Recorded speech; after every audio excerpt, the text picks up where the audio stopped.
예, 서울 종로에 출마한 전직 두 총리 간 선거전이 점차 고조되고 있는 가운데 경남 양산을에 홍준표 전 대표가 차출된다면 전직 도지사가 낙동강 혈투가 벌어지면서 국민적 관심을 끌 것으로 보입니다. 네, 정치권에서는 아카데미 4관왕을 석권한 영화 기생충 마케팅이 한창인데요. 비판도 나오고 있습니다. 정치권 소식들 최민희 전 국회의원, 이상희 세명대 교수와 함께 짚어보겠습니다. 예, 어서 오세요. 예. 종로 얘기부터 하겠습니다. 저희 회사가 속해 있는 그렇죠? 네, 지역인데 좀 뜨거워지고 있다 이렇게 이야기해도 될까 모르겠습니다. 먼저 이낙연 전 총리 얘기인데 어제 보수 성향 유튜브 일부 채널을 검찰에 고발하겠다.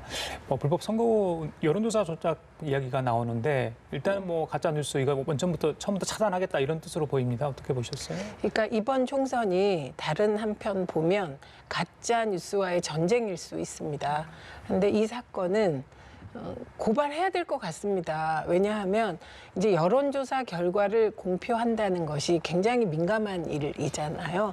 이게 한편으로는 그러니까 잘 나가는 후보, 누가 1등이다 이렇게 발표가 되면 밴드웨건 효과, 그래서 그쪽으로 쏠린다는 겁니다. 거꾸로 이제 약세 후보가 불쌍하다 이런 여론이 형성되면 언더독 효과가 발생한다고 하거든요. 그런데 한 보수 유튜버, 저는 약간 극우적이기까지 하다고 보는 그 유튜버 방송에서 길거리 여론조사를 한 겁니다. 그래갖고 제목을 황 후보가 이 후보를 짓눌렀다 이런 식의 제목을 뽑은 겁니다. 근데 그거는 사실과도 다를 뿐만 아니라 선거 시기에 여론조사를 공표할 땐 선거관리위원회에 신고하면서 엄격한 요건들이 있는데 그런 걸 다 안 지킨 겁니다. 그래서 이게 논란이 일어나자 해당 유튜버는 그 내용을 삭제하긴 했습니다. 근데 이낙연 총리 입장에서는 이거는 신고해야 되고 고발해야 될 사안이라고 보고, 그래야 앞으로 이런 일이 다시 안 일어나는 부수적 효과까지 거둘 수 있거든요. 예. 교수님께서는 어떻게 보고 계십니까? 여론조사라는 것이 어느 정도 신빙성을 갖느냐에 대한 문제 아니겠습니까? 여론조사 신빙성을 받으려 그러면은 공신력 있는 기관에서 조사를 해야죠. 또 여기에 대해서 충분한 객관성이 입증이 돼야 되고 또 합리성이 인정이 돼야 되는 겁니다. 유튜브가 길거리에서 그냥 그런 식으로 여론조사하는 것은 공개하느냐 마느냐 여부를 떠나서 이것이 신빙성이 있느냐 없느냐 이걸 보는 겁니다. 그래서 결국 시민의 의식이 어느 정도 작동하느냐 이게 이제 가치 척도가 될 수가 있겠죠. 그런 측면에서 본다 그러면은 그래서 이낙연 전 총리가 저렇게 이제 예민하게 하는 부분들이 좀 이해가 가긴 갑니다. 뭐냐 그러면은 이게 적법하냐 적법하지 않냐 이 논의를 치더라도 이게 일종의 이제 진흙탕으로 들어가기 수 있다는 그런 우려 때문이거든요.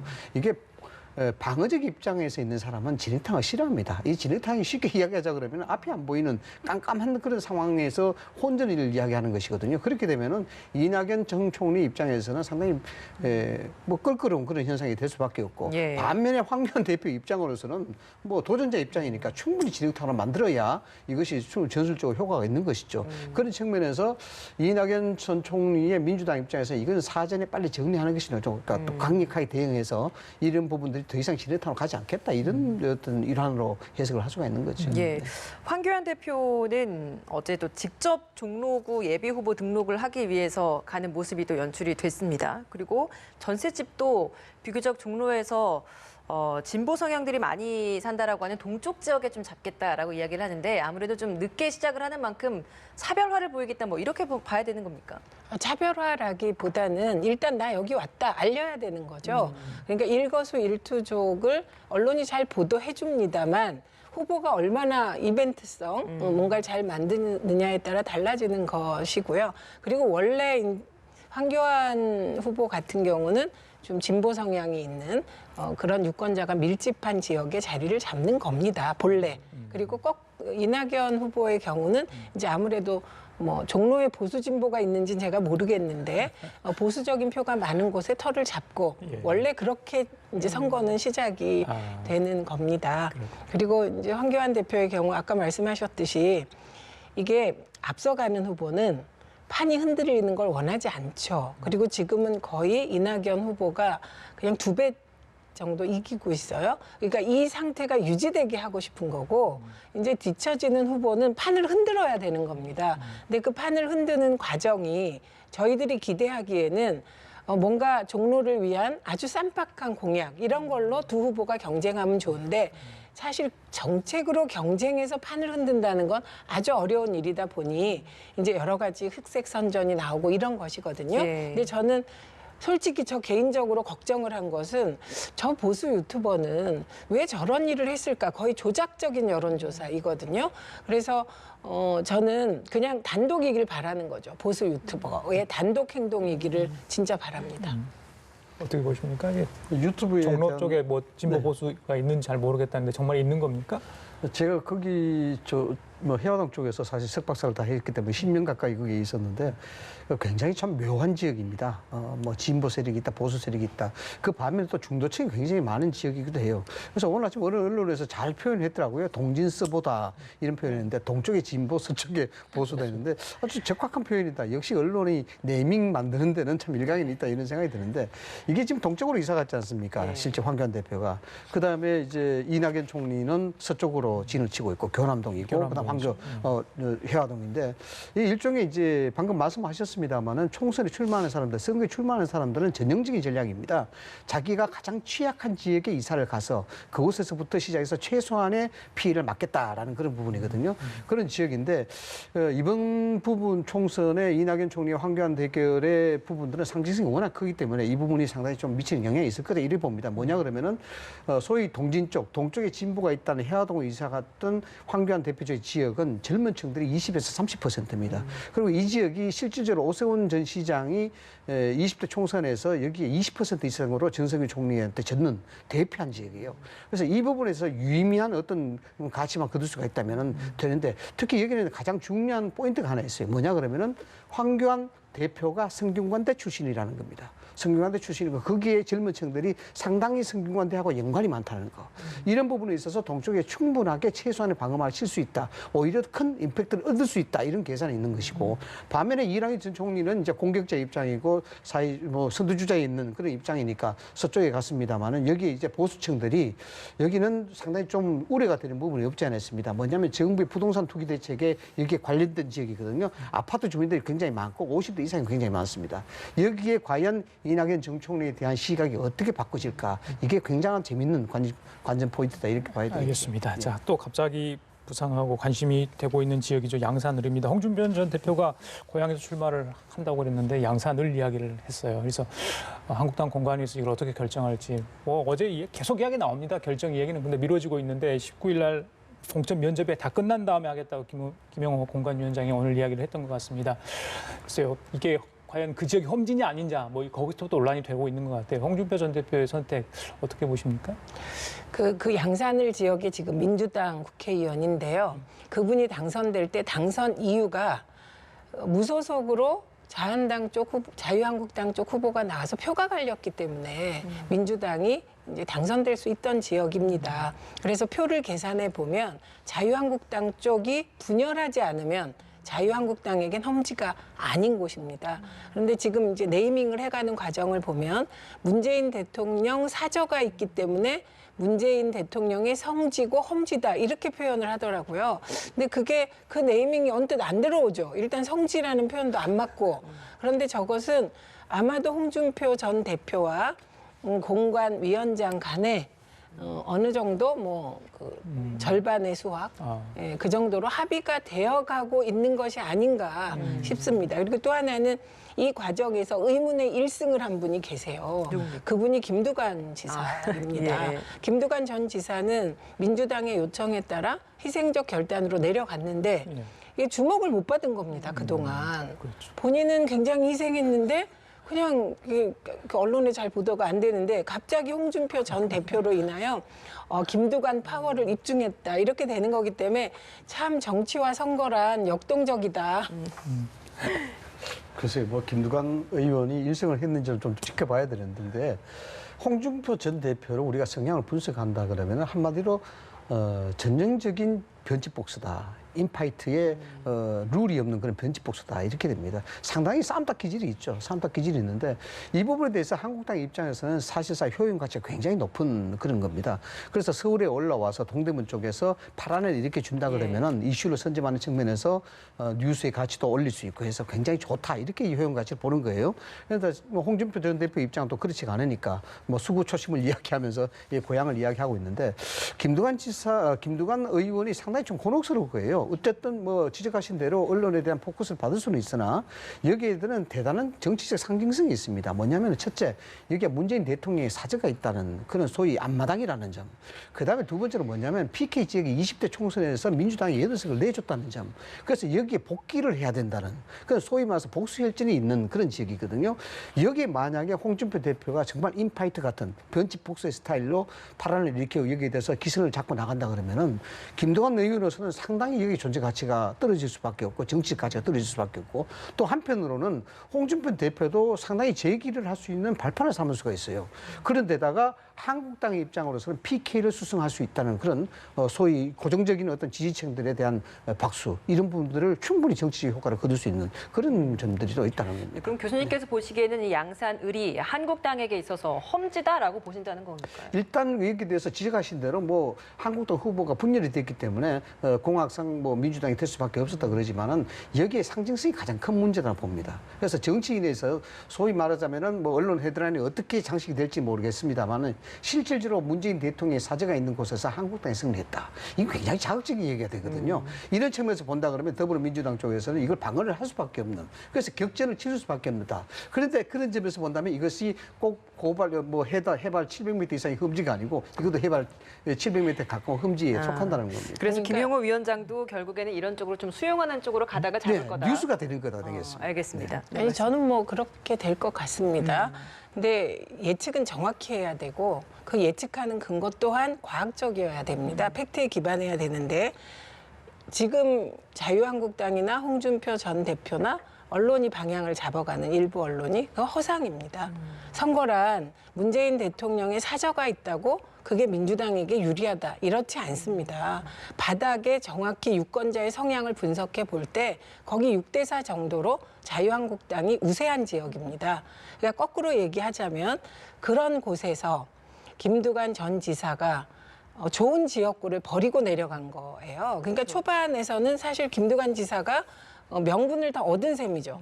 홍준표 전 대표는 동대문에 오기 싫어서 한마디로 지금 고향에 나가겠다고 했다가 죽어도 서울은 못 오겠다는 거 아닙니까? 지금 분위기는 예. 앞으로 어떻게 될지 모르지만 그런 상황에서 경남에 남기 위하여 택한 게 양산이거든요. 그렇기 때문에 김두관 전 지사의 경우는 전 어떻게 보면 김두관 전 지사는 사실 굉장히 어려운 싸움이고 지금도 어렵지만 해볼만 하게 되어가는 흐름이 잡히고 있다고 봐야 되겠죠. 알겠습니다. 자, 보수통합 얘기를 좀 하겠습니다. 지도부 구성을 놓고 줄다리가 계속 이어지고 있습니다. 황교안 대표와 유승민 의원 간의 만남은 이루어지지 않고 있고요. 한국당이 오늘 전국이 열어서 새보수당과 지금 전진당 합당 의결하게 되죠.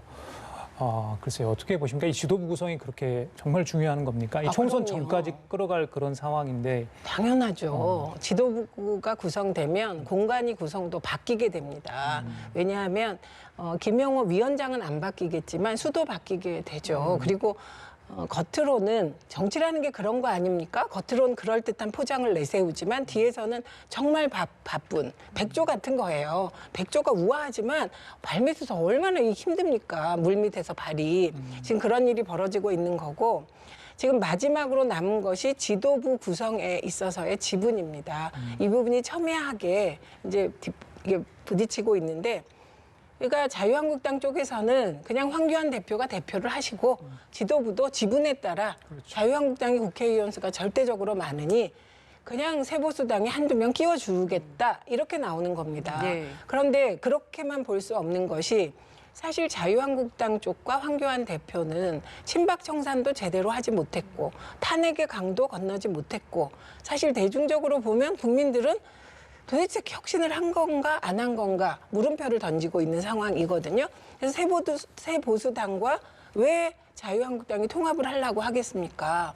새 보수당은 개혁적 보수의 가치를 계속 주장해 왔거든요.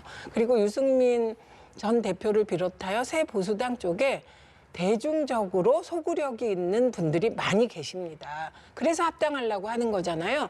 그러니까 이 지점에서 저는 황교안 대표의 리더십과 그 희생의 태도를 요구하고 싶습니다. 이럴 때는 많이 가진 사람이 확 내려놔야 그나마 통합이 좀 국민적 감동을 줄 수 있다. 그래서 일각에서 나오는 뭐 유승민 전 대표에게 뭐 선대위원장을 맡기자든가 이런 제안을 받아들이면 민주당은 확 긴장하겠죠.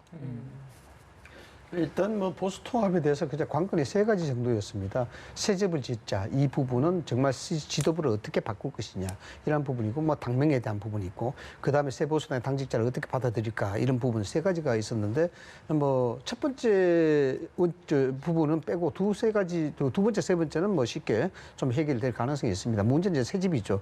여기에 왜 이제 이것이 벽에 부딪히냐 하면은 황교안 대표가 앞으로 어떻게 될까 또 황교안 대표는 어떤 방식을 취할까 이 문제 때문에 그렇습니다. 그렇게 되면은 황교안 대표의 주위에 있는 사람들도 여기에 어떤 영향을 받지 않을까 이런 부분이 이제 작용되기 때문이죠. 실질적으로 새보수당과 시민단체에서는 당대당 1대1의 어떤 조건을 이야기를 하고 있습니다. 말씀하셨다시피 한국당에서는 우리가 108석인데 그리고 우리 중심으로 이제 통합이 돼야 되는 것인데 지도부 교체라는 부분들은 전면적인 교체는 안 무리다. 여기에 그냥 소위 지분을 인정하는 쪽으로 가자 이런 겁니다. 그런데 사실상 한국당 속내가 여기에 참 굉장히 곤혹스러운 게 있죠. 뭐냐 그러면은 새보수당이든 시민단체든 의석수가 108석 대 8석이라 해서 아주 심각한 차이가 나지만 이게 단순한 의석 차가 아니거든요. 뭐냐 그러면은 서로 지르는 고목의 지렛대 역할을 하는 게 새보수당입니다. 그런 역할이 있기 때문에 8석이라도 80석 이상에 가는 효과가 있는 것이죠. 예. 여기 이제 곤혹스러운 겁니다. 만약에 이제 전제를 해서 이야기한다 그러면은 지도부를 전부를 교체했다. 이렇게 되면은 제일 이제 유력한 안이 공동대표제라고 이렇게 가는 게 유력하겠죠. 그렇게 된다면 향후에 황교안 대표 체제가 유지가 될 것인가 이 문제가 있는 겁니다. 여기에 황교안 대표가 혹여 총선에서 승리를 했다면 이야기가 조금 달라질 수는 있겠죠. 그러나 만약 낙선될 경우는 생각하지 않을 수가 없단 말입니다.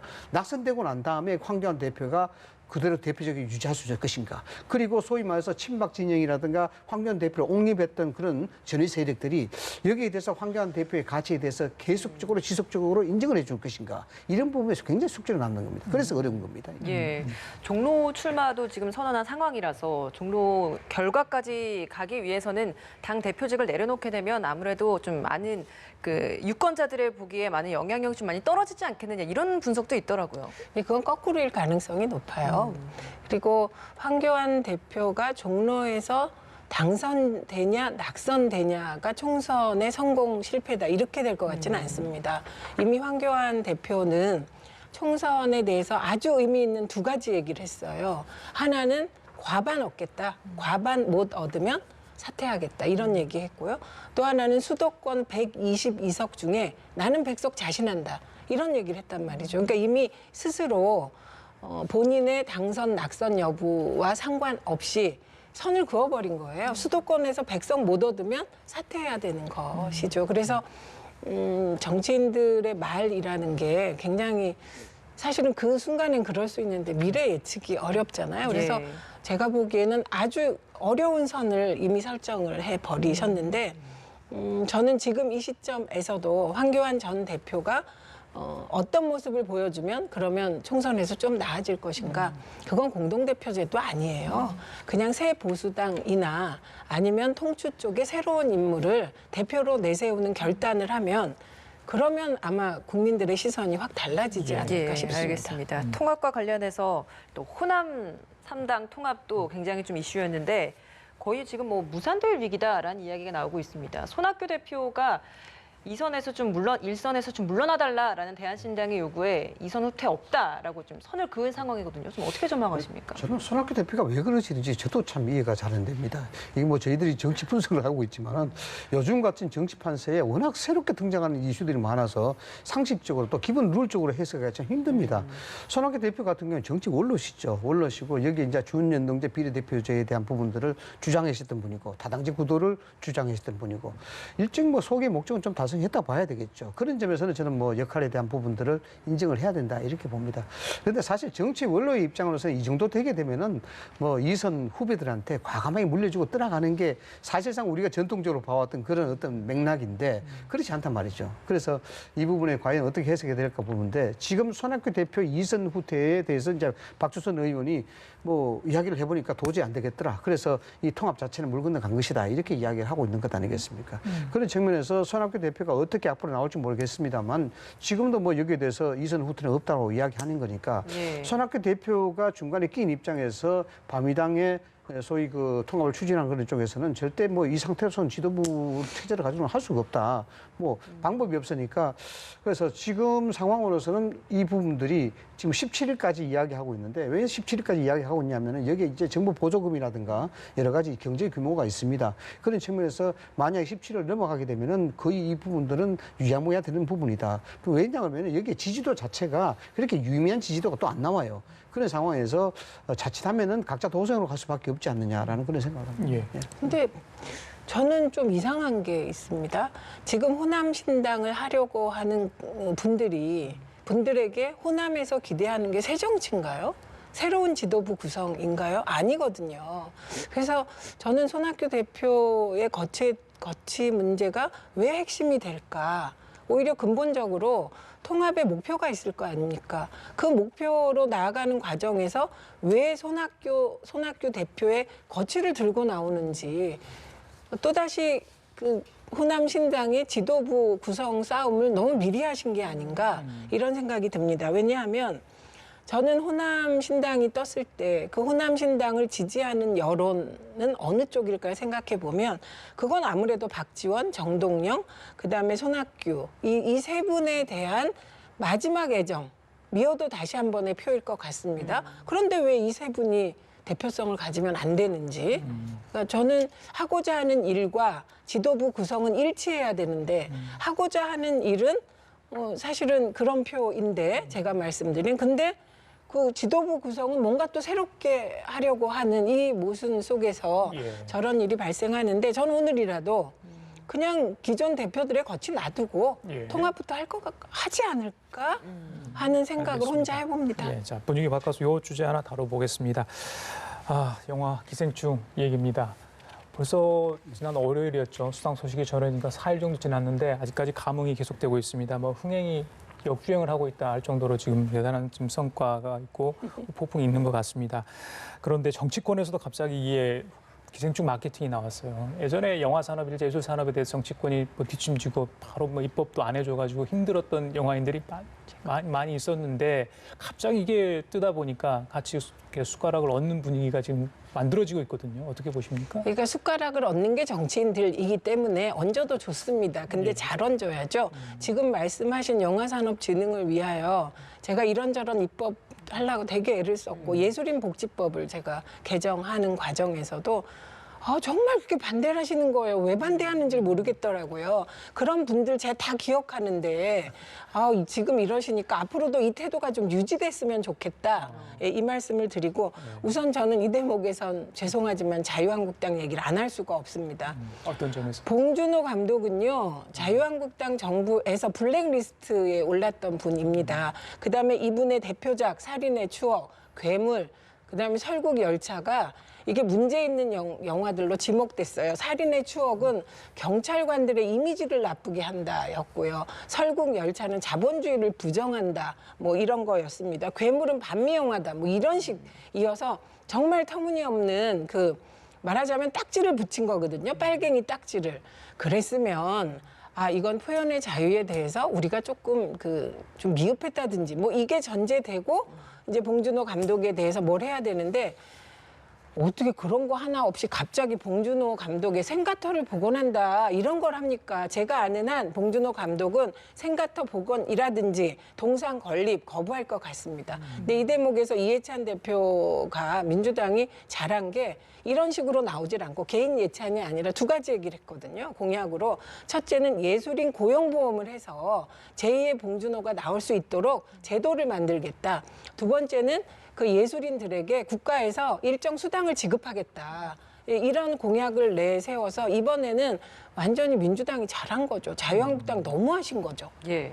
자유한국당 너무하답니다. 뭐 진행되고 있는 뭐 그런 평가에 대해서는 시간이 지나서 이제 다 평가가 될 일이라 저는 그렇게 보고요. 뭐 블랙리스트가 범죄적인 리스트는 아니지 않습니까? 뭐 국정을 하다 보면 이러저러한 일이 또 있을 수가 있는데 이런 것들이 뭐 범죄화되어서 지금 어떻게 역사적으로 그렇게 자꾸 평가가 되고 있는 것 같은데 좀 두고 봐야 될 일이고요. 봉준호 감독이 어떻게 생각할지 사실 모르겠습니다. 이런 어떤 현상에 대해서 상당히 일면 부담스럽지 않겠나는 그런 생각도 드는데 기생충이 희망이 됐죠. 뚱뚱한 기생충은 없다 이런 얘기를 했습니다. 뭐 이런 것이 생물학적으로 뭐 과학적으로 이야기한 것입니다만은 정치권에서 이렇게 아카데미까지 습권한 이런 호재를 놓칠 리가 없죠. 이거는 뭐 여권이나 야권이나 이 부분에 대해서 정치적 해석이라든가 정치 이득을 바라보려는 것은 아마 똑같은 마음이 아니겠느냐 이렇게 생각이 됩니다. 다만 이제 전 정부에서 봉준호 감독에 대한 그러한 부분들이 있기 때문에 그것이 손바닥 뒤집기지 하느냐 이런 비판 여론은 있을 수가 있죠. 그래서 일종의 여론에 대한 선점을 노린 거다 이렇게 봐야 되는 것입니다. 좀 과도하게 이야기가 비춰지는 경우도 있습니다만은 어쨌든 이러한 현상, 이 좋은 현상을 정치적으로 유입시키기 위해서 더구나 총선이 앞둔 상황에서 정치권이 이걸 그냥 뭐 두고 볼 수는 없는 그런 호재가 되는 것이죠. 그런 측면에서 이 부분은 뭐 가볍게 이해를 해야 되지 않나라는 생각입니다. 예, 알겠습니다. 분위기에 편승한 뭐 대책 없는 그런 대안들은 나오지 않았으면 좋겠다 이런 생각을 해보고요. 마지막 하나 더 여쭤볼게요. 선관위에서 비례대표 전략공천 이 부분 안 된다 이렇게 하지 않았습니까? 각 당에서 선관위에 계속해서 이 유권 해석 요청을 하고 있는 것 같습니다. 민주당도 전략공천 20% 그 부분이 좀 걸린 것 같고요. 정의당도 그런 당원에 그런 내용이 있어서 다 한 번씩 확인을 하고 싶어 하는 것 같은데 각 당의 고민이 있어 보입니다. 고민이 되겠죠. 사실 비례대표라는 것이 논란이 있지만 각 당의 정체성에 맞으면서 각 당의 이미지를 좋게 하고 전문성이 있는 분들을 영입하는 거거든요. 근데 영입을 한다는 것은 사실상 전략공천을 할 가능성이 내포된 거 아닙니까? 그런데 선관위가 연동형 비례대표제로 바뀐 이 상황에서 새로운 법에 대한 유권 해석을 내어놓았다면 따라야 되죠. 그리고 이거는 연동형 비례대표제를 통과시킬 때 그때 이미 법 조항에 들어가 있었습니다. 비례대표 공천은 당원, 대의원이 이제 선택하도록 하는 조항이 있어요. 그럼 그 조항에 따라 각 당이 당원 당규를 바꾸고 준비를 해나가야 되는 것이고요. 그리고 비례대표 공천 과정이 늘 도마에 올랐습니다. 그래서 각 당이 가능하면 투명하게 하려고 노력을 했죠. 그리고 각 당 지도부가 영입한 분들은 그 영입했다는 사실을 알림으로써 그런 어떤 민주적 선출 과정에서 아무래도 이익이 있지 않겠습니까? 그래서 그런 건 일종의 자료로 제공하면 될 것 같고 정보로. 그래서 빨리 절차를 만들어야 합니다. 근데 이제 그 조항은 대의원 당원이 참여하게 되어 있거든요. 맞습니다. 그럼 어느 범위를 대의원 당원이 참여한 것으로 보는지는 각 당과 선관위가 적절하게 협의해서 결정을 해 나가야 하지 않을까 싶습니다. 예, 민주적 절차 그 부분 말씀하신 것 같아요. 예. 네, 뭐 개정 전과 개정 후가 민주 절차에 대한 부분들이 들어가 있습니다만 여기에서 이제 구체적인 내용들이 이제 개정 후에 많이 들어갔다. 이게 이제 당원이나 대의원들의 투표 절차 이것이 이제 민주 절차를 규정을 하고 있는 것인데 한국당의 입장으로서는 좀 억울하죠. 왜냐 그러면은 이 게임이 룰에 본인들이 직접 가담하지 않은 그런 상태고 그렇게 만들어진 법 속에서 실제적으로 비례위성 정당을 만들려 그러니까 이러면 안 된다 그러죠. 전략 공천은 안 된다 그러죠. 이러니까 한국당 입장에서는 그래서 선관위가 정치화되고 있지 않느냐라고 해서 여기에 이제 비난을 하고 불만을 제기하는 것입니다. 그런 측면에서 본다 그러면 이 법에 대한 부분들은 유권 해석이 상당히 다양할 것 같아요. 전략 공천이라는 말은 방금 우리 최 의원께서 말씀 잘해 주셨는데 실제로 그 당이 정체성을 가지고 책임을 갖고 공천을 해야 할 수 있는 부분, 즉 말해서 어느 정도의 자유와 어느 정도의 여기에 대한 책임이 따라주는 부분이거든요. 이걸 과도하게 법 해석을 해서 재단을 한다 그러면은 상당히 비례대표 공천을 선관위 허가를 맡아야 되는 그런 형태까지도 변질될 수가 있다. 이런 측면에서 좀 앞으로 좀 두고 봐야 되겠습니다만 한국당 입장에서는 민주주의 절차, 전략 공천이라는 말에 대해서는 뭐 지금 우리가 외부인으로 구성된 공간에서 이게 민주주의 절차를 하고 있으니까 뭐 이 전략 공천은 없는 것 아니냐. 전략 공천에 대한 범위 자체가 당 대표라든가 공간위에서 전략적으로 공천한 이 부분을 금지하는 것이지 전체적인 시스템에 대해서는 이게 아니다라고 지금 주장하는 부분인데 논란은 계속 있을 수밖에 없다라고. 시간이 예, 있으면 이 부분은 계속 진행형이니까 저희 다음 기회에 한번 다뤄보시죠. 예, 알겠습니다. 지금까지 최민희 전 국회의원, 이상희 세명대 교수와 함께했습니다. 말씀 잘 들었습니다. 고맙습니다.